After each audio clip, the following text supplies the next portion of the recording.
Hello student, एक बार फिर से स्वागत है हमारे YouTube channel wifi success classes में। आज हम आपके लिए लाए हैं नया टॉपिक जो मोलरता और मोलेंस से संबंधित जो भी परेशानी थी वो आपकी क्लियर हो गई है। अब नए टॉपिक की ओर हम बढ़ते हैं। नया टॉपिक है वाष्प दाब, वेपर प्रेशर, यानी कि वाष्प के कणों द्वारा किसी पात्र में लगाया गया दाब वाष्प दाब कहलाता है। लेकिन इसको पहले वाष्प दाब समझने से पहले हमें वाष्प को समझना होगा कि वाष्पन की क्रिया कैसे संपन्न होती है और वाष्पन के साथ में जो संघनन की क्रिया है जो उसकी परस्पर विरोधी होती है वो किस प्रकार से संपन्न होती है। तो ये जो पूरा बोर्ड पर लिखा हुआ है ये वाष्पन और संघनन से संबंधित है और वाष्प दाब को इसके बाद में ही आप समझ सकते हैं। तो पढ़ेंगे क्या लिखा है। स्थिर ताप पर किसी द्रव को बंद पात्र में, स्थिर ताप हो और किसी द्रव को बंद पात्र में रखें। जैसे ये पात्र एक बनाते हैं हम,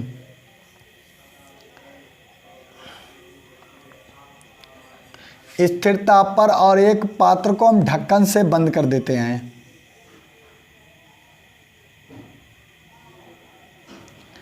ये पात्र का ढक्कन है और इसमें कोई द्रव भरा हुआ है, इसमें कोई द्रव भरा हुआ है।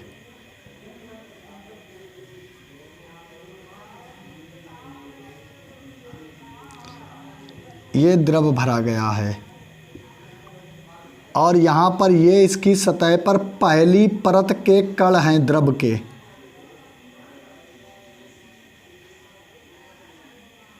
ये पहली परत है जो कणों की है, जो सबसे ऊपर गतिज अवस्था में है, सबसे अधिक गतिज अवस्था में है। तो यहाँ पर लिखा स्थिर ताप पर किसी द्रव को बंद पात्र में रखने पर द्रव की, बंद पात्र में एक स्थिर ताप पर हमने द्रव को रख दिया, सतह से अधिक, द्रव की सतह ये ऊपर ही वाली होती है, द्रव की जो सबसे ऊपरी सतह होती है यही द्रव की सतह से अधिक गतिज ऊर्जा वाले अणुओं का वाष्पित होकर पात्र के ऊपर एकत्र होने की प्रक्रिया वाष्पन कहलाती है। ये जब यहाँ से हमें ताप दिया जाता है तो यहाँ पर जो गतिज अणु है इसके ऊपर उठने की क्रिया ही वाष्पन कहलाती है और ये यहाँ पात्र पर एकत्रित होते हैं। कहाँ पर एकत्र होते हैं? पात्र के ढक्कन पर एकत्र हो जाते हैं। ये क्रिया जो अणु ऊपर उठकर जा रहे हैं इनकी क्रिया कहलाती है वाष्पन, अधिक गतिज ऊर्जा वाले। फिर कहते हैं किसी द्रव को बंद पात्र में रखने पर द्रव की सतह से अधिक गतिज ऊर्जा वाले अणुओं का वाष्पित होकर पात्र के ऊपर एकत्र होने की क्रिया वाष्पन कहलाती है। अब ये वाष्पन की क्रिया हो गई। अब जैसे बारिश किस हिसाब से होती है? बारिश का ये कारण है कि जो भी नदियों, तालाबों और बड़ी बड़ी नदियों का जो पानी वाष्पित होकर जाता है तो कुछ समय के बाद उसमें संघनन की क्रिया, यानी कि वो वाष्प जब द्रव अवस्था में बदलने लगती है तभी वर्षा होती है। संघनन क्रिया के कारण ही बारिश संपन्न होती है, तभी बारिश होती है। तो संघनन क्रिया जब द्रव के अणु बड़े बड़ी नदियों, समुद्रों, झीलों, तालाबों, पोखरों से जब वाष्प अवस्था में द्रव के अणु उड़कर ऊपर चले जाते हैं, वो विलीन हो जाते हैं कुछ समय के बाद, आफ्टर सम टाइम, कुछ समय के बाद में क्या होता है कि उसके द्रव के जो अणु होते हैं वो संघनित हो जाते हैं, यानी कि वाष्प से संघनन करके छोटे छोटे वाष्प के कण बड़े कणों में बदलकर वर्षा में बदल जाते हैं और वो बरस पड़ते हैं। लिखा है साथ ही ऊपर से टकराकर कुछ अणु वाष्प अवस्था से, अब कुछ अणु वाष्प अवस्था से द्रव अवस्था में आ जाते हैं। अब यहाँ से कुछ अणु टकरा कर नीचे आ जाएंगे। यहाँ पर ये नीचे आने की क्रिया है। तो जो ऊपर जाने की क्रिया है वो कहलाती है क्या? ये ऊपर अणु जा रहे हैं, ये कहलाती है वाष्पन। अब कुछ अणु नीचे की ओर आ रहे हैं, ये अणु ऊपर की ओर जा रहे हैं तो ये वाष्पन है और कुछ अणु नीचे की ओर जो ठंडे होकर, यानी कि बर्फ के कण होते हैं बाष्प के कण क्या होते हैं, छोटे छोटे। इस हिसाब से आप समझ लीजिए, ये बाष्प के कण हैं छोटे छोटे, तो ये संघनित होते हैं, यानी कि जब ये एकत्र होते हैं तो ये आपस में मिलकर बड़ा कण बना लेते हैं और एक बूंद में परिवर्तित हो जाते हैं। तो यहाँ पर लिखा है साथ ही ऊपर से टकराकर कुछ अणु बाष्प अवस्था से द्रव अवस्था में आ जाते हैं, तो यह क्रिया संघनन कहलाती है। आपने प्रेशर कुकर में खाना बनते हुए देखा होगा, तो प्रेशर कुकर में द्रव के कुछ अणु, जब प्रेशर कुकर में खाना बन जाता है तो उस समय जब हम प्रेशर कुकर को हटाते हैं, उसका ढक्कन खोलते हैं, तो उसके ऊपर एकदम गैस निकलती है, बाष्प से गैस निकल जाती है, लेकिन कुछ द्रव के अणु ढक्कन पर रहते हैं। उस समय वो बाष्प संघनित हो जाती है, यानी कि बाष्प के छोटे छोटे कण आपस में मिलकर एक द्रव का बड़ा कण बना लेते हैं, और यह क्रिया कहलाती है संघनन। तो आप समझ गए होंगे बाष्पन क्रिया और संघनन क्रिया। जब द्रव की स्थिर ताप पर, जब द्रव की सतह से अधिक गतिज ऊर्जा वाले अणु पात्र के ढक्कन पर या सतह पर एकत्र हो जाते हैं, तो यह क्रिया बाष्पन कहलाती है। और जब वही कण आपस में जुड़कर, छोटे छोटे कण जुड़कर आपस में नीचे सतह पर आ जाते हैं और द्रव अवस्था में आ जाते हैं, तो यह क्रिया संघनन कहलाती है। और इसी प्रक्रिया से वर्षा संपन्न होती है, बारिश की क्रिया संपन्न होती है। तो आगे आ जाते हैं। बाष्पन और संघनन दो परस्पर विरोधी प्रक्रियाएं हैं, ये आपस में एक दूसरे की विरोधी होती हैं, एक साथ होती हैं। प्रक्रिया बाष्पन और संघनन दो परस्पर विरोधी प्रक्रिया है जो एक साथ होती हैं। यहाँ पर हमें और बात लिखनी चाहिए थी, जो एक साथ होती हैं। देखिए जैसे ही इस पात्र में हमने रखा है कुछ भी द्रव, जो बाष्प में बदल रहे हैं तो वो ऊपर को जा रहे हैं, और जो द्रवित होकर नीचे आ रहे हैं वो संघनन है। तो यह क्रिया क्या कहलाती है,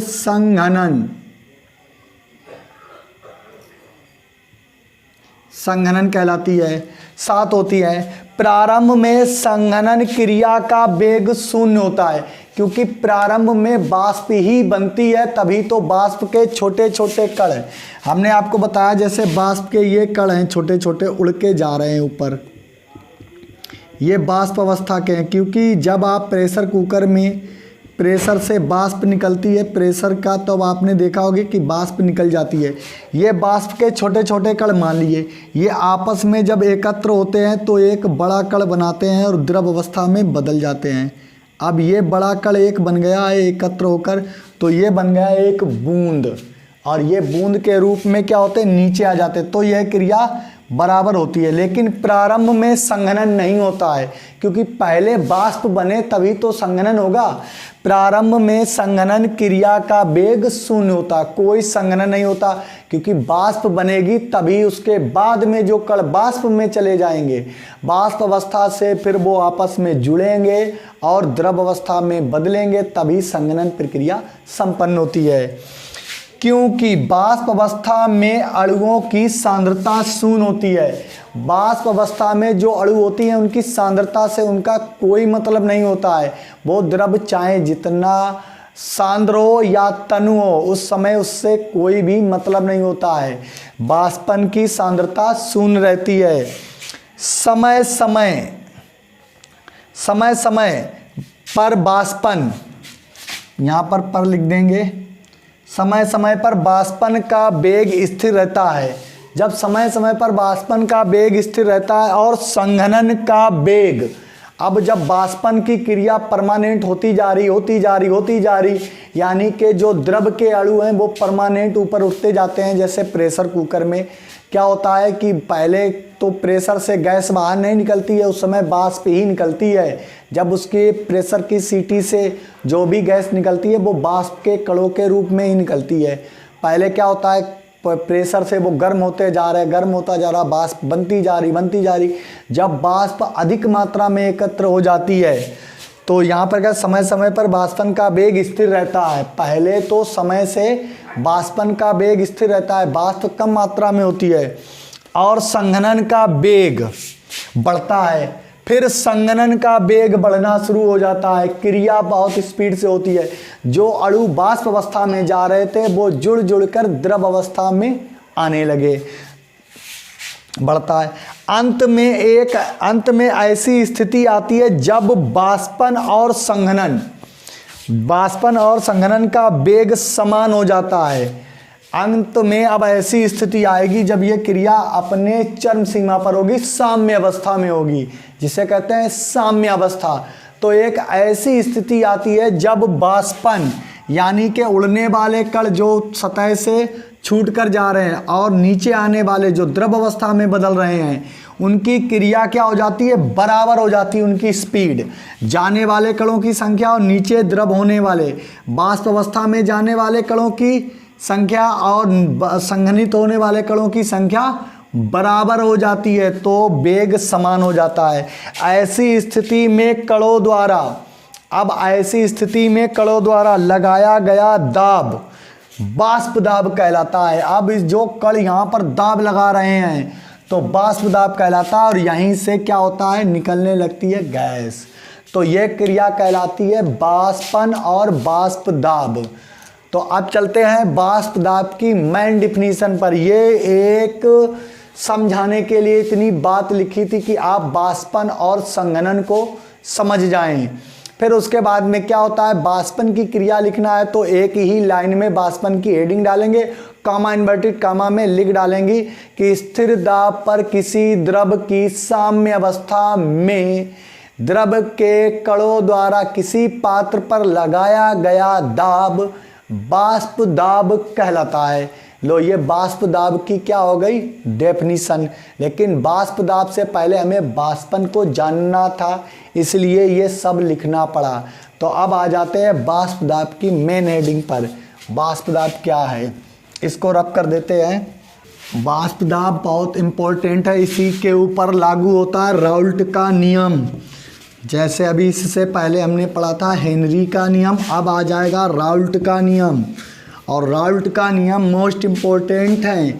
यही नियम आपसे पूछे जाएंगे, क्योंकि केमिस्ट्री में पूछने के लिए कुछ नहीं होता, सेकंड पेपर में अभिक्रियाएं पूछ ली जाती हैं। तो लिखेंगे राउल्ट का नियम। वाष्प दाब को क्या कहते हैं। अब हम यहाँ पर आ जाते हैं वाष्प दाब में। मेन चीज वाष्पन क्रिया समझ लिए, तो स्थिर ताप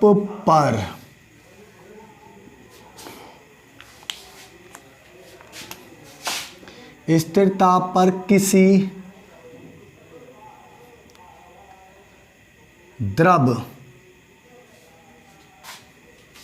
द्रव्य लिख दिया है, द्रव की साम्यावस्था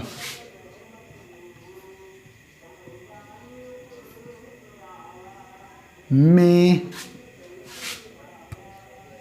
वाष्प के कणों द्वारा लगाया गया दाब वाष्प दाब कहलाता है।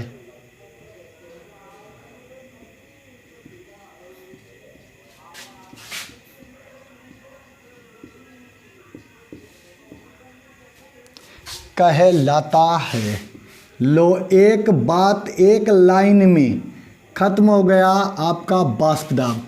स्थिर ताप पर किसी द्रव की साम्य अवस्था में वाष्प के कणों द्वारा लगाया गया दाब ही वाष्प दाब कहलाता है। तो बताते हैं कैसे दाब लगाया जाता है। जैसे दो पात्र, और इसकी संघनन क्रिया भी हम आपको बताते हैं। तो यहाँ पर ये लीजिए, ये एक बंद पात्र है, और एक दूसरा पात्र है, ये भी बंद है। बंद पात्र में ही बताएंगे। और इसके अंदर भरा गया है द्रव। पहले हम इसके द्रव की सतह की पहली लाइन बनाते हैं, जो हम गोलाकार कणों द्वारा प्रदर्शित करेंगे। ऐसा नहीं करेंगे तो आपको कण को पता नहीं चलेगा कौन सा कण है। ये द्रव भरा हुआ है। जब ताप स्थिर हो और द्रव्य की साम्य अवस्था हो तो यहाँ पर ऊपर उठकर जाने वाला कण जो इसकी सतह, ढक्कन की सतह पर एकत्र होकर अपना प्रेशर दिखाएगा, वो क्या कहलाएगा? वाष्पन। और इन कणों द्वारा लगाया गया दाब वाष्प दाब कहलाता है। दूसरी क्रिया,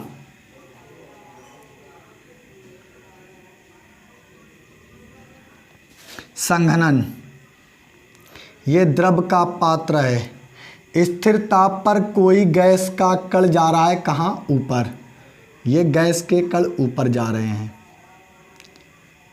वाष्प अवस्था में।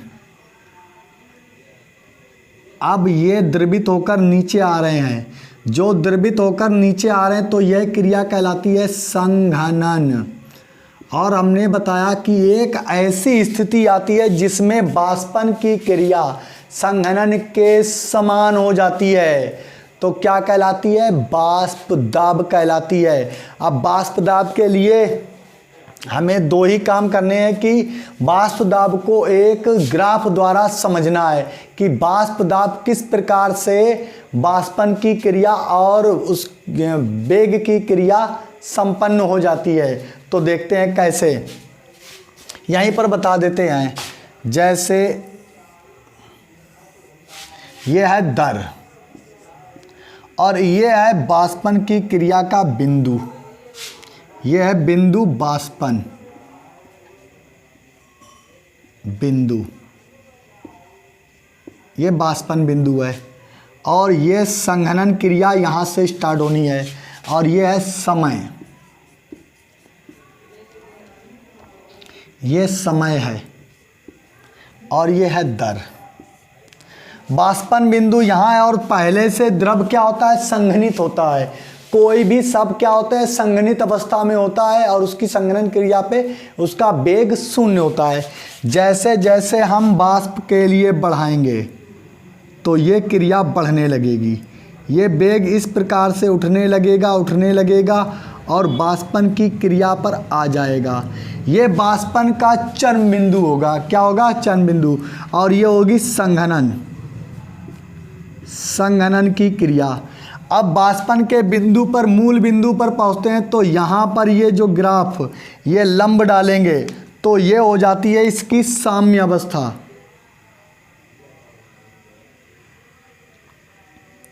ये हो जाती है इसकी साम्य अवस्था की इतने समय पर इतनी स्पीड देना। कोई भी यहाँ समय ले सकते हैं। ये चरम बिंदु हो गया जहाँ पर वाष्पन की दर और संघनन की दर क्या हो गई? साम्य अवस्था में आ गई। अगर हम ताप को कम कर देंगे तो संघनन प्रक्रिया बढ़ जाएगी। जो वाष्प है वो द्रव अवस्था में चली जाएगी। जैसे जैसे समय बढ़ेगा वैसे वैसे वाष्पन की क्रिया संघनन में बदलने लगती है। यही कारण है कि समुद्र में भरा हुआ जल, नदियों पोखरों में भरा हुआ जल क्या होता है? पहले वाष्पित होकर वायुमंडल में चला जाता है। किसमें? वायुमंडल में विलीन हो जाता है।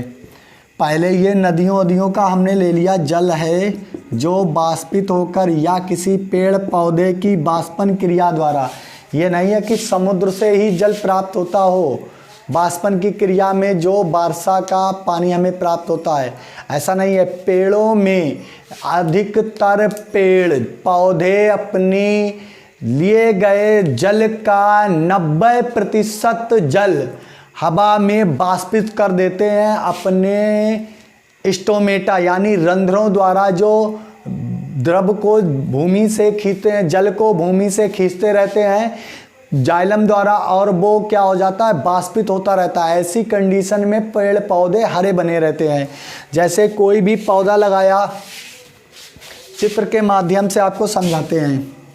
ये बाष्पन तो आप समझ ही गए होंगे कि वर्षा कैसे होती है और संघनन कैसे होता है। कोई एक पौधा है,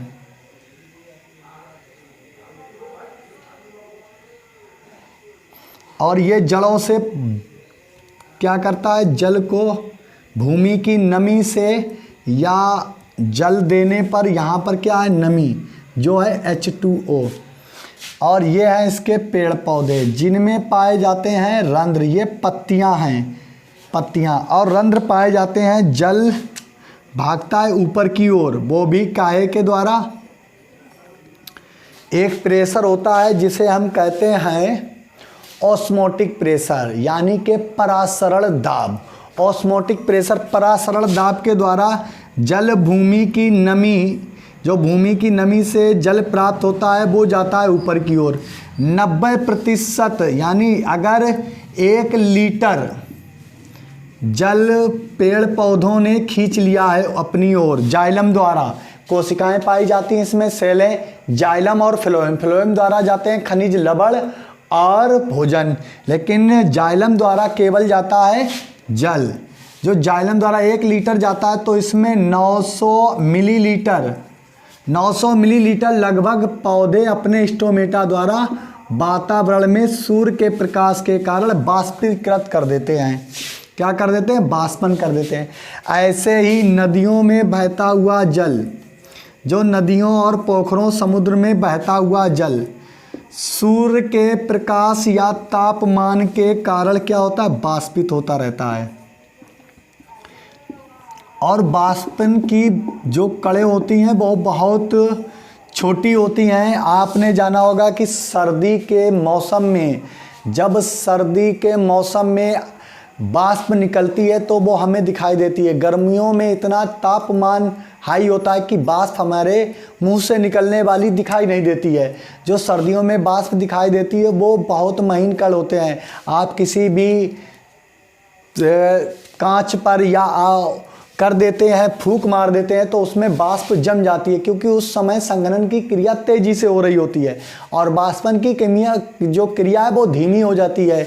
तो जब गर्मियों के दिनों में जल जो समुद्र, नदियों, पोखरों का है वो उड़ता रहता है और पेड़ पौधों से अधिक मात्रा में उड़ता है। पेड़ पौधों से जब होता है तो वो होता है किस अवस्था में, बाष्प अवस्था में। जब ये बाष्प के कण आपस में एकत्र होने लगते हैं तो यह क्रिया कहलाती है संघनन। और ये जब संघनित हो जाते हैं तो इनका घनत्व हो जाता है ज़्यादा। अब ये घनत्व ज़्यादा हो जाता है तो ये क्या करने लगते हैं, वर्षा बूंदों के रूप में धरती पर बरसने लगते हैं। और जब ये धरती पर बरस जाते हैं तो यही कहलाती है वर्षा। और अगर ये किसी पात्र में रखे हुए हैं और ये कण अपना प्रेशर दिखाते हैं, उस ढक्कन को उठा ले जाने की कोशिश करते हैं बंद पात्र को, तो वह कहलाता है बाष्प दाब। यही लिखा है, स्थिर ताप पर द्रव की साम्यावस्था में बाष्प के कणों द्वारा लगाया गया दाब बाष्प दाब कहलाता है। अब आ जाएगा अगला टॉपिक, बाष्प दाब को प्रभावित करने वाले कारक। इसमें अब नेक्स्ट टॉपिक है बाष्प दाब को प्रभावित करने वाले कारक। इसको रफ किए देते हैं।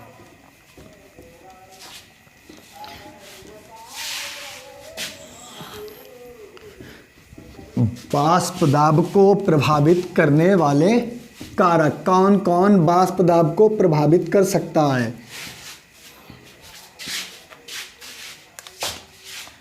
बाष्प दाब को प्रभावित करने वाले कारक। अब इस हेडिंग को हम पढ़ेंगे।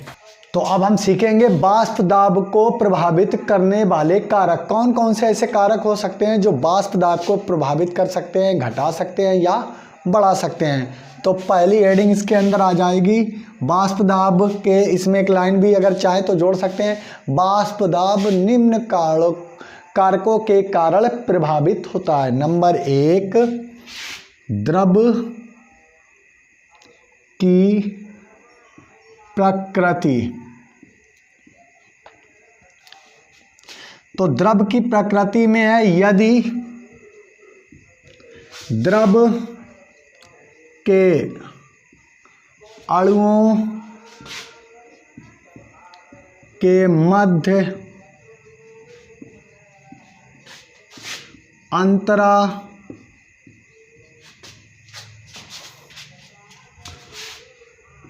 अंतर आणविक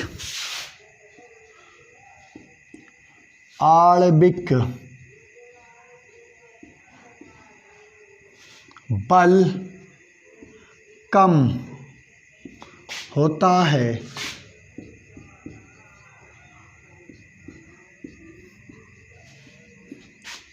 तो द्रव के कण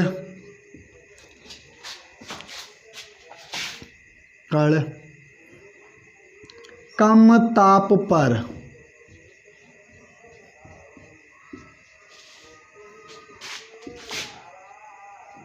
वाष्प अवस्था में आ जाते हैं, वाष्प अवस्था में आ जाते हैं,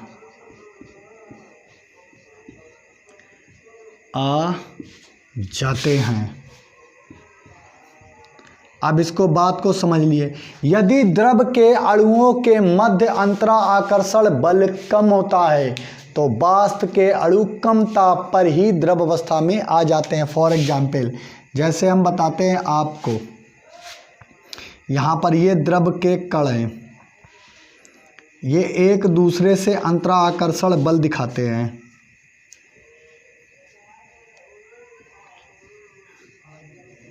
यदि इनके बीच में बल बहुत कम है, ऐसे ही डॉटेड लगा हुआ है, हल्का फुल्का सा ताकत लगी एक दूसरे से खिंचाव उत्पन्न कर रहे हैं, तो ये बहुत ही जल्दी क्या करेंगे, हम जैसे ही यहाँ पर ताप देंगे तो ये द्रव के कण तुरंत ही द्रव की सतह को छोड़कर कहाँ आ जाएंगे, वाष्प अवस्था में आ जाएंगे। यदि इन कणों के मध्य अंतरा आकर्षण बल, जिसे कहते हैं अंतरा आणविक बल, बहुत प्रबल है तो ये जल्दी से वाष्प अवस्था में नहीं आएंगे और वाष्प दाब कम हो जाएगा। जब कणों के मध्य, जब एक कण दूसरे से बिल्कुल घनिष्ठता से चिपका होगा और एक दूसरे के प्रति खिंचाव उत्पन्न कर रहा होगा कि नहीं छोड़कर जाना भाई, नहीं छोड़कर जाना, तो ऐसी स्थिति में क्या होगा, द्रव के कण आसानी से नहीं टूटेंगे, लेकिन रासायनिक बंध ताप बढ़ाने पर टूट जाते हैं। तो रासायनिक बंध जब ताप बढ़ाने पर टूट जाते हैं तो इनके बीच में भी दूरियां उत्पन्न होती हैं। आग लगाने का काम है, रिश्ते में दरार डाल दी और ये दोनों कण बिछड़ जाएंगे तो एक कण हवा में चला जाएगा या दोनों कण ही वाष्प अवस्था में चला जाएगा। तो इस कहने का मतलब है, जब द्रव के अणुओं के मध्य यानी कि उनके कणों के मध्य अंतरा आकर्षण बल, जो एक दूसरे का खिंचाव है वो यदि कम होता है, उनके बीच की जो ताकत है वो कम हो जाती है, तो वो द्रव अवस्था से वाष्प अवस्था में जल्दी आ जाएंगे और वाष्प दाब बनाएंगे। और जो द्रव के अणुओं के मध्य में अंतरा आकर्षण बल अधिक होता है और वो शीघ्र वाष्प अवस्था में नहीं आते हैं। तो ये पहली हो गई द्रव्य की प्रकृति। दूसरा पॉइंट आ जाएगा ताप। दूसरा पॉइंट है ताप, टेम्परेचर। टेम्परेचर बढ़ाने पर क्या होता है, तो ताप के बारे में अब हम आपको बताएंगे। पहले तो सामान्य ताप होगा तो कुछ नहीं होगा, और ताप अगर बढ़ गया तो गड़बड़ हो जाएगा। तो लिखेंगे ताप बढ़ाने पर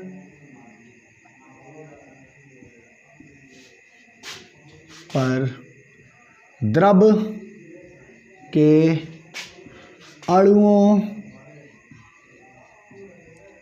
की गतिज ऊर्जा, यानी जो गति करने की ऊर्जा है, तो वो तेजी से गति करने विचलित हो जाएंगे ना। तो ताप बढ़ाने पर अणुओं की गतिज ऊर्जा बढ़ जाती है।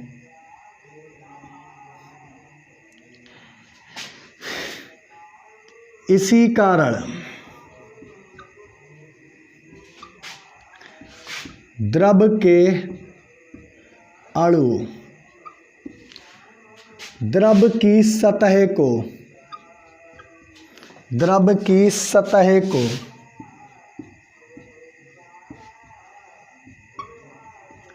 छोड़कर शीघ्रता से वाष्प अवस्था में आ जाते हैं।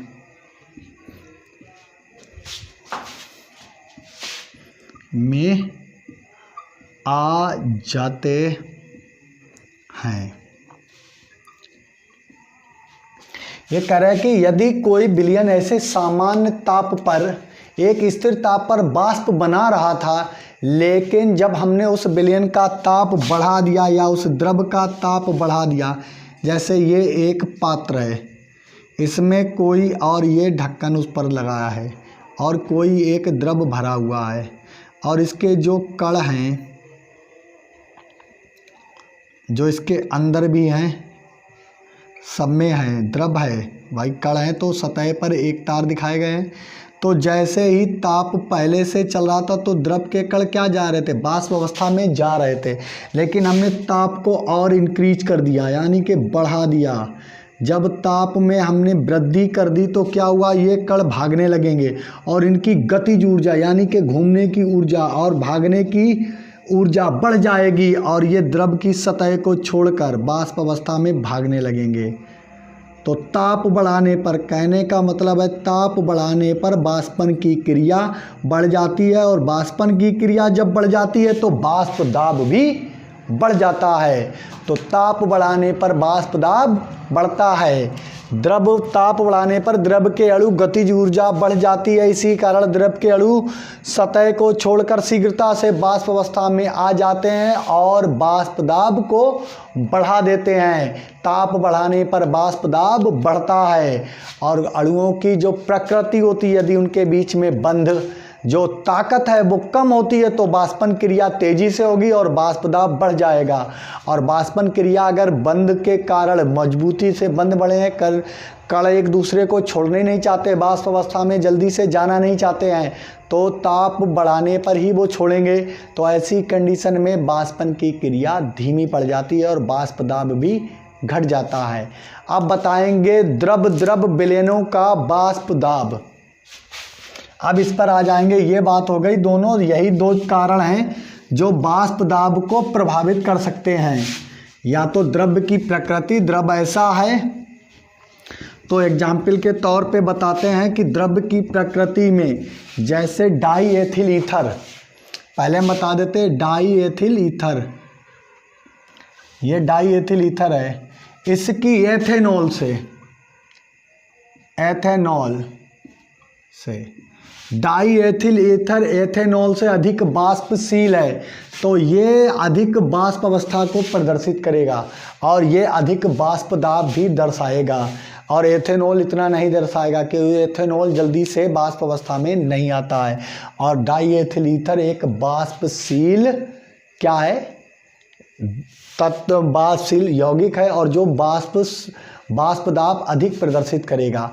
अब आ जाएगी टॉपिक में नए द्रव विलयनों का वाष्प दाब। द्रव से बनाया गया हो विलयन, द्रव विलयनों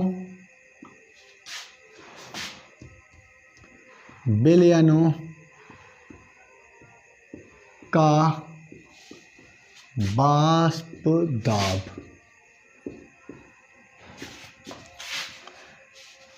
इसका मतलब है जब विलयन तभी बनता है जब विलेय पदार्थ प्लस विलायक दोनों क्या हो, द्रव हो। जब विलेय और विलायक दोनों द्रव हो, इसीलिए तो द्रव बोला गया है, विलेय भी द्रव हो और विलायक भी द्रव हो। तो ऐसी कंडीशन में दोनों का एक निश्चित योगदान होता है। तो यहां पर लिखेंगे जब किसी विलयन में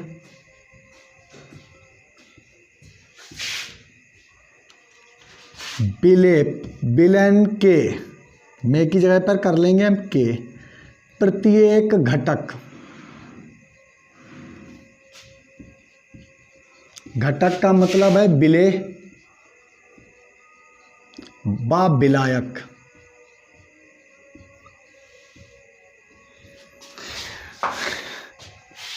का वाष्प दाब में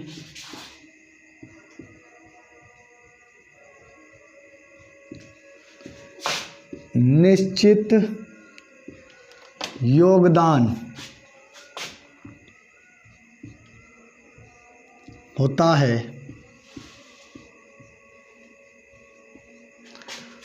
तो यह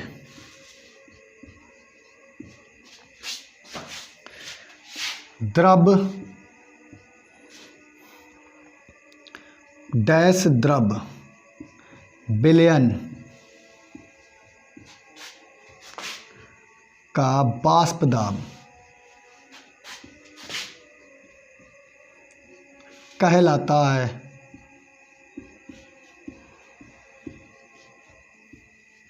कह रहा है कि जब विलयन ऐसा बनाया गया होगा जिसमें दोनों चीजें कैसी होंगी, द्रव अवस्था में और वाष्पशील होंगी, यानी कि विलयन बनाया गया होगा तो विलयन बना होगा विलयन, विलयन है द्रव, और जब ये द्रव है तो ये विलेय बनता है, विलयन बराबर होता है विलेय, वो भी क्या हो द्रव, और विलायक भी द्रव हो। तो प्रत्येक घटक, जब किसी विलयन के प्रत्येक घटक यानी विलेय व विलायक का वाष्प दाब में निश्चित योगदान होता है, का वाष्प दाब में, यानी कि विलेय भी अपने कण भेज रहा है वाष्प बनाने के लिए और विलायक भी, दोनों एक ही पात्र में है। जैसे विलयन का ये पात्र बना हुआ है और इसमें पहले से क्या है, जल, जल एक वाष्पशील द्रव है। ये एक डब्बा बना हुआ है पात्र जिसमें जल एक वाष्पशील द्रव है और इसमें हमने डाल दिया डाई एथिल ईथर, वो है विलेय, और ये है विलायक। विलेय और विलायक जब दोनों ही, विलेय जल, विलायक है जल और विलेय है डाई एथिल ईथर, यानी कि C2H5OH, यहाँ पर लिख देते हैं C2H5OC2H5। ये दोनों क्या है, वाष्पशील है, वाष्प बनाने वाले हैं, और डाई एथिल ईथर भी क्या है, एक द्रव अवस्था में है, और जल भी क्या है, द्रव अवस्था में है। जब दोनों को मिलाकर बनाया गया विलयन, और विलयन में डाई एथिल ईथर के भी कण जा रहे हैं वाष्प अवस्था में और जल के भी जा रहे हैं। अब जब दोनों लोग वाष्प बना रहे हैं तो संपूर्ण विलयन के हो गए, और विलयन में दो ही घटक होते हैं, एक विलेय और एक विलायक। दोनों लोग वाष्प अपने अपने भेज रहे हैं, कौन, एक विलेय दूसरा विलायक। विलेय को हमने क्या लिया, डाई एथिल ईथर, और इसको क्या लिया हमने, जल। जल एक वाष्पशील यौगिक है, द्रव है, आप ये जानते हैं, और डाई एथिल ईथर भी एक वाष्पशील द्रव है। दोनों को मिक्स किया, बनाया विलयन, बना द्रव। अब जब हमने इसको गर्म किया, ताप बढ़ाया, तो वाष्प अवस्था में आए तो डाई एथिल ईथर के भी कण ऊपर जाएंगे और जल के भी कण हवा में जाएंगे, और ये वाष्प बनाएंगे, और जो वाष्प दाब लगेगा उस ढक्कन, पात्र के ढक्कन पर, यदि यहाँ हम एक ढक्कन लगा दें उस पर, इस पात्र के ढक्कन पर वाष्प दाब कहलाएगा, जो प्रत्येक घटक का अलग अलग होगा। तो इसको हम निम्न प्रकार से प्रदर्शित करेंगे, कैसे, और ये अंश में लगता है। देखिए, अंश का मतलब है कि संपूर्ण, अगर विलायक ही वाष्प दाब लगाता तो वो पूर्ण हो जाता, लेकिन इसमें विलेय अलग लगा रहा है और विलायक का वाष्प दाब अलग लग रहा है, तो दोनों का आंशिक वाष्प दाब होगा। तो यहाँ लिखेंगे विलेय एक का आंशिक वाष्प दाब, विलेय ए का, क्योंकि विलेय हमने लिया है ए और विलायक अलग लिखेंगे, तो विलेय ए को लिखेंगे PA, वाष्प दाब। P का मतलब है यहाँ प्रेशर, और A मतलब लगा दिया है विलेय पदार्थ के लिए, तो विलेय ए का हो गया आंशिक वाष्प दाब। और चूंकि विलयन क्या है, द्रव और द्रव, जहां पर विलेय भी द्रव है और विलायक भी द्रव पदार्थ है, तो जो दोनों ही द्रव हैं तो दोनों द्रव के लिए हम क्या लिखेंगे, इसका भी लिखेंगे विलायक, बी का आंशिक बाष्प दाब पीबी। तो विलायक के लिए हो गया पीबी। देखिए विलेय भी द्रव अवस्था में है और विलायक, दोनों लोग बाष्प अवस्था में आ सकते हैं, तो दोनों ही पदार्थ अपना बाष्प दाब आंशिक में दिखाएंगे। अंश का मतलब है, जैसे हम आपको बताते हैं एक चित्र के अकॉर्डिंग, जैसे एक पात्र है, इसमें जल को ऐसे ना दिखाएं तो ऐसे, इस पर एक लगाते हैं ढक्कन लगाया, और ये कण हैं विलेय के, जो नीले नीले आए वो विलेय के कण हैं, विलेय कण, और यहीं पर हम दिखाएंगे काले,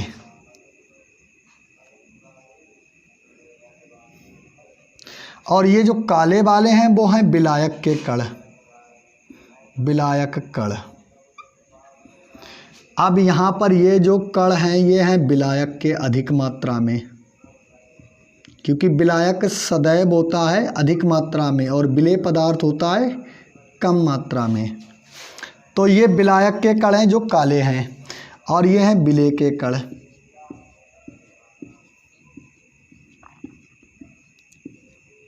ये लीजिए, जब ये बाष्प अवस्था में दोनों लोग जा सकते हैं और पात्र के ढक्कन पर एकत्र हो सकते हैं, तो दोनों ही बाष्प दाब लगाएं। जैसे हम आपको बता रहे हैं, जैसे किसी भी गाड़ी में यदि आप अपने आप को विलायक मान लें, बहुत ताकतवर मान लें, चलो आप बहुत ताकतवर हैं, और आप किसी खड़ी हुई गाड़ी में धक्का लगाते हैं और वो गाड़ी लुढ़क जाती है, तो वो काम आपने अकेले ही किया, उस पर ताकत आपने अकेले लगाई है, तो विलेय पदार्थ हो गया।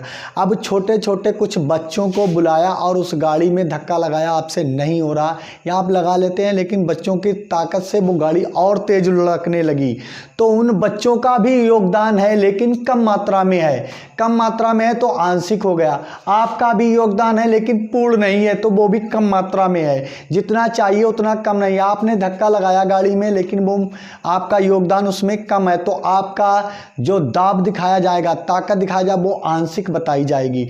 और वो जो बच्चों द्वारा लगाया गया दाब है वो क्या है, वो वर्क किया गया, वो भी आंशिक बताया जाएगा। तो यहाँ विलेय छोटे बच्चों के लिए आप मान लें कि विलेय एक पदार्थ है द्रव अवस्था में, जो छोटे बच्चों ने दाब लगाया है वो PA है अलग, और जो विलायक बी ने लगाया है यानी आपने लगाया आंशिक बाष्प दाब है वो PB है।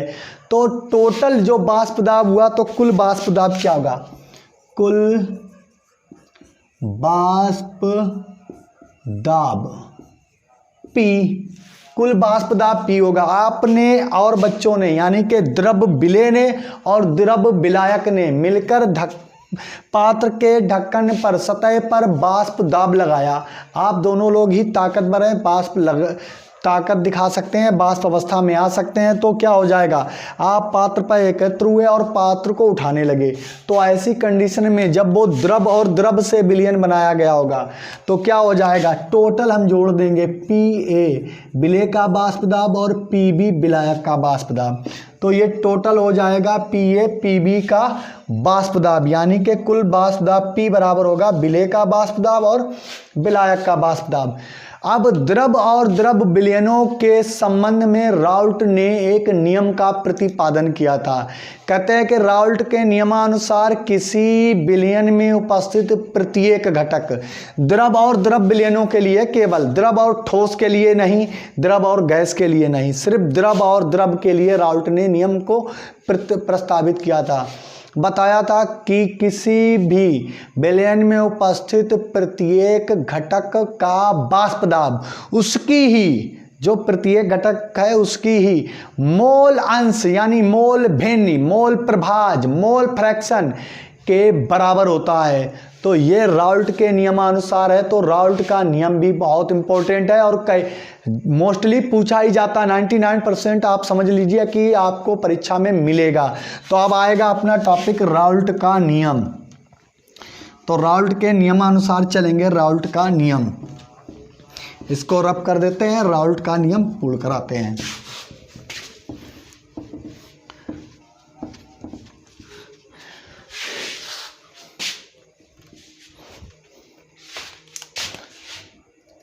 राउल्ट का नियम। अब राउल्ट के नियम को सीखेंगे कि क्या है राउल्ट का नियम। तो अब बच्चों आ जाते हैं किस पर, राउल्ट के नियम पर। मोस्ट इंपॉर्टेंट है आपके लिए राउल्ट का नियम। राउल्ट के नियम पर चलेंगे तो राउल्ट के नियम को अभी से याद कर लेंगे और कभी नहीं भूलेंगे इसको। तो क्या लिखा है, किसी निश्चित ताप पर, कोई भी विलयन का निश्चित ताप होना चाहिए, पर विलयन में उपस्थित वाष्पशील घटक का आंशिक वाष्प दाब। आप विलयन की बात कर रहा है तो आप जानते हैं विलयन में दो ही चीजें होती हैं, पहला है विलेय प्लस विलायक, यही दो घटक हो सकते हैं विलयन के। अब विलय कितनी भी बार डाला क्यों ना जाए, विलय छोटी छोटी मात्रा में अगर 20 बार डाला जाए कोई दिक्कत नहीं, विलायक ज़्यादा होना चाहिए। तो कह रहा है किसी निश्चित ताप पर विलयन में उपस्थित किसी वाष्पशील घटक यानी विलेय अथवा विलायक का आंशिक वाष्प दाब उस घटक के मोल भिन्न के समानुपाती होता है। तो हम विलयन को पहले मान लेंगे। माना विलेय एक का आंशिक वाष्प दाब, जो पीछे लिखा था वही होगा PA, हो गया ये। अब दूसरे के लिए विलायक B का आंशिक वाष्प दाब PV, और ये कह रहा है ये होता है मोल भिन्न के बराबर। तो ये किसके समानुपाती है, तो राउल्ट के नियमानुसार आ जाएंगे। तो यहां पे लिखेंगे राउल्ट के नियमानुसार। राउल्ट के नियमानुसार कह रहा है कि विलयन किसी निश्चित ताप पर विलयन में उपस्थित किसी वाष्पशील घटक का आंशिक वाष्प दाब उस घटक के मोल भिन्न के समानुपाती होता है। तो लिखेंगे पहले घटक A के लिए, यानी किसके लिए, विलेय का आंशिक वाष्प दाब। तो PA समानुपाती होगा किसके, XA, विलेय का ही, और ये प्रोपोर्शनल हटाएंगे तो लाएंगे PA और PA 0, ये हो गया समानुपातिक नियतांक, और इनटू में लाएंगे XA, समानुपाती नियतांक लाए और प्रोपोर्शनल का निशान हटा दिया। तो देखिए यहाँ पर वही हो गया, किसी घटक A समानुपाती है मोल भिन्न के। तो यही बात लिखी हुई है, किसी निश्चित ताप पर विलयन में उपस्थित किसी वाष्पशील घटक A, अब घटक को हम दे रहे हैं नाम A, का आंशिक वाष्प दाब PA, घटक क्या है A और उसका वाष्प दाब क्या है PA, विलेय है पहला घटक, दूसरा है घटक विलायक PA, उसकी मोल भिन्न के समानुपाती होता है। तो इसको हम ऐसे भी लिख सकते हैं, जैसे यहाँ पर अगर हम लिखें तो लिखेंगे PA प्रोपोर्शनल, मोल भिन्न को लिखेंगे NA plus NA plus capital NB, ये विलायक का हो गया। अब यहाँ को इसको हमने बदल लिया। अब हम किसके लिए, दूसरा घटक कौन है B, तो लिखेंगे PB प्रोपोर्शनल XB। इसके आगे हम इसको ले जाएंगे, इसका प्रोपोर्शनल हटाएंगे तो ये क्या हो जाएगा, PB बराबर PV 0, और यहाँ पर लिखेंगे इनटू XB, ये भी हो गया। देखिए इस घटक का B घटक का वाष्प दाब किसके बराबर है, मोल अंश के बराबर, यानी X को मोल अंश से प्रदर्शित करते हैं। ये हमने मोल प्रभाज और मोल अंश में जब पढ़ाया था तभी हमने आपको बता दिया था। तो ये इसके बराबर होता है।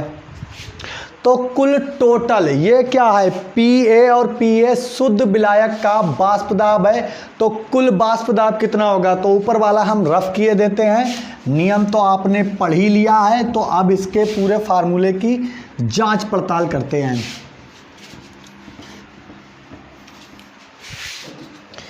तो लिखेंगे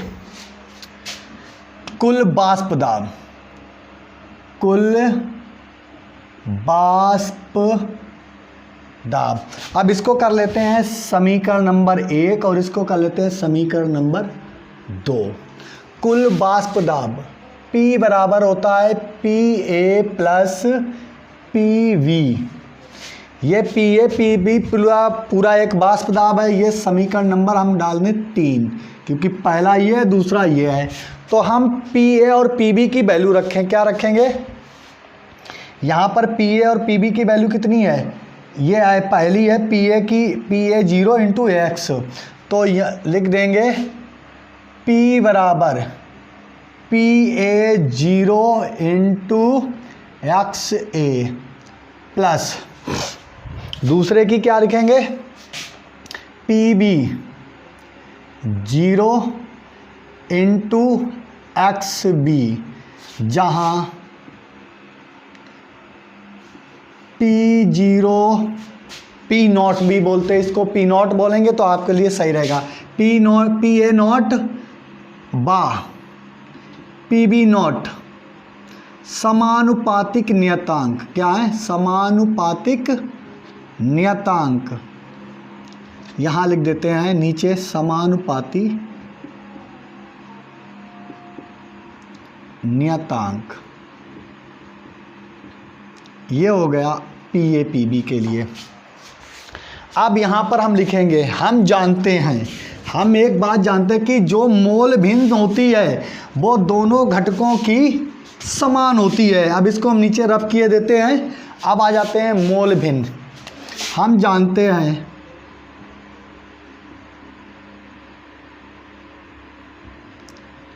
कि मोल भिन्न XA प्लस, यानी कि मोल भिन्न A और मोल भिन्न B, यानी कि विलायक का मोल अंश और विलेय का मोल अंश और विलायक का मोल अंश एक के बराबर होता है। दोनों का मोल अंश एक दूसरे के बराबर होता है। यदि हम XB को उधर ले जाएं तो ये हो जाएगा XA बराबर 1 माइनस XB, तो लिखेंगे, इसको लिख देंगे, अब इसके आगे लिख दें समीकरण नंबर 4। तो लिखेंगे XA का मान समीकरण 4 में रखने पर, तो XA का मान जब समीकरण 4 में रखेंगे, कहाँ, यहाँ पर है, तो लिखेंगे P बराबर Pa नॉट, अब रखेंगे XA 1 माइनस XB, XA की जगह पर रखना है 1 माइनस XB प्लस आगे क्या आ जाएगा P0V इंटू XB। आप देख लीजिए दोनों पदों में क्या चीज़ हमें कॉमन मिल रही है, तो दोनों यहाँ पर A होगा, तो दोनों पदों में हमें जो चीज़ कॉमन मिल रही है, पहले इसका A का मल्टीप्लाई कर दें, तो ये 1 का मल्टीप्लाई करिए तो ये हो जाएगा Pa0 माइनस Pa0, इसका मल्टीप्लाई इसमें कर रहे हैं क्योंकि माइनस का निशान आएगा। Pa का 1 में करेंगे तो Pa0 ही रहेगा, तो Pa0 इंटू छोटा सा इंटू लगा देंगे XB हो गया, प्लस PV0 इंटू XB। अब इसमें कॉमन में क्या चीज़ें मिल रही हैं, XB कॉमन मिल रहा है, तो XB कॉमन ले लीजिए। P बराबर, तो यहाँ पर दोनों पदों में XB कॉमन है, तो XB बराबर XB Pa0 माइनस PA0 या PA0 प्लस PV0। XB को कॉमन लिया, इसमें भाग दिया तो ये इसमें से चला जाएगा, शेष हिस्सा क्या बचेगा, PA0 और माइनस PA0, तो PA0 माइनस PA0 बन गया। तो PA0 बन गया है, और यहाँ पर जब डिवाइड लगाएंगे तो इसमें भाग जाएगा नहीं, ये कट जाएगा, क्या बचेगा, PB0 बचेगा। इसे समीकरण नंबर 5 डाल देते हैं। जब हम समीकरण ये 5वां प्राप्त होता है तो इसे हम ग्राफ पर देखते हैं, तो ग्राफ पर इसकी क्या स्थिति प्रूफ होती है। जब ऐसी कंडीशन आती है तो यहाँ पर एक सीधी रेखा प्राप्त होती है मोल भिन्न के लिए, ग्राफ पर एक सीधी लाइन प्राप्त होती है। अब हम आपको ग्राफ के माध्यम से बताते हैं कैसी रेखा प्राप्त होती है। तो यहाँ पर हम करेंगे पदों का एकदम सटीक आंसर, पदों को हम अचर पदों को इधर से उधर बदलेंगे। तो ये P0 इधर ले आएंगे तो क्या लिखेंगे, P0 PB0 इंटू XB, और इसको इधर ले जाएंगे तो ये हो जाएगा PB प्लस, यहाँ पर बदल जाएगा माइनस बन जाएगा, तो ये बन जाएगा PA0 प्लस, यहाँ माइनस का निशान है, चेंज हो जाएगा ये जब पदर, इसको हम इधर लाएंगे और इसको इधर ले जाएंगे तो इनके निशान आपस में चेंज हो जाएंगे, तो ये बन जाएगा PB0 और PA0। आगे हम ले जाएंगे तो ये बन जाएगा PA0। तो इन दो पदों के हम तुलना करेंगे, और यहाँ पर क्या है, इंटू XB। अब हम आगे चलेंगे,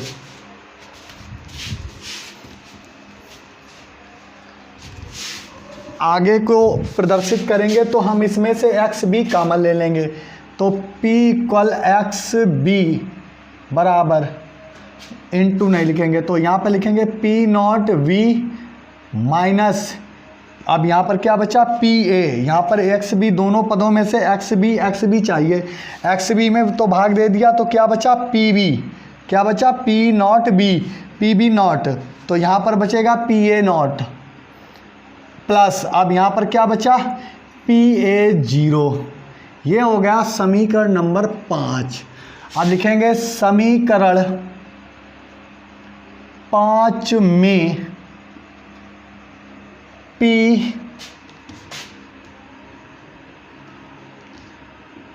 PA0 व PV0 रेखीय फलन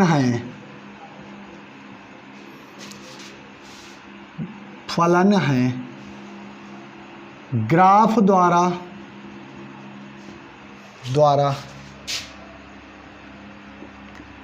प्रदर्शित करने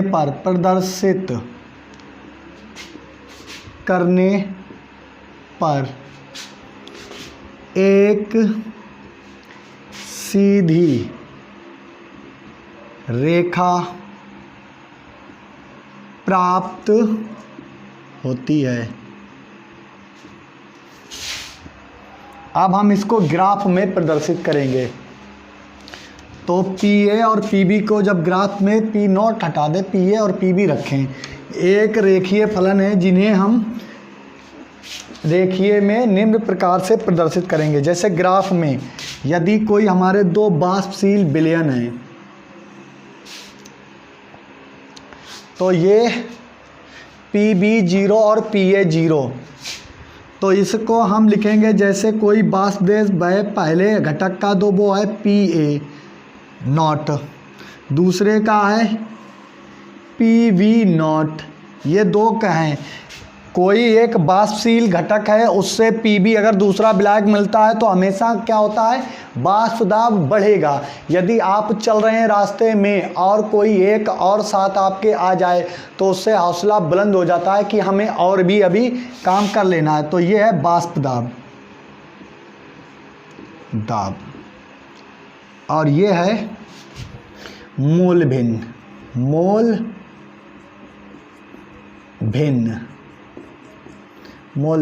जब पहले x का यानी कि यदि विलेय का मोल भिन्न का मान 1 होगा तो विलायक के मोल भिन्न का मान 0 होगा।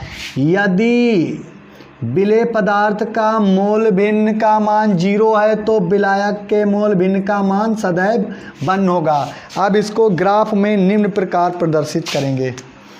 जैसे ये जो रेखा जा रही है ये किसके लिए, PA के लिए, और ये किसके लिए, PB के लिए।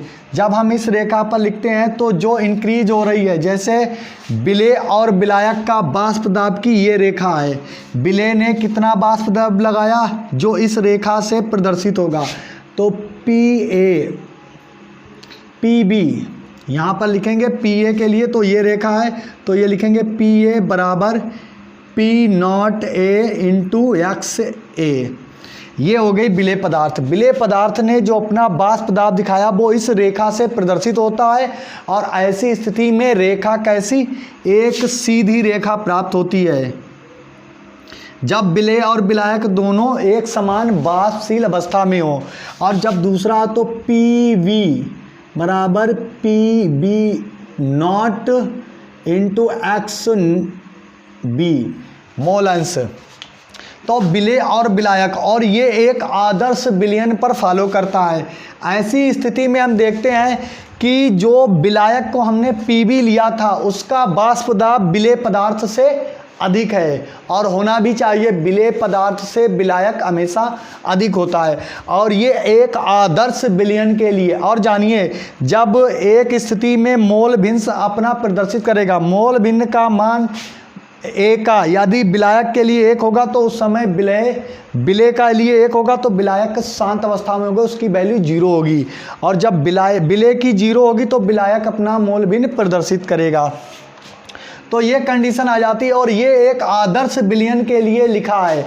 अब अगला टॉपिक हमारा स्टार्ट होगा आदर्श और अनादर्श विलयन।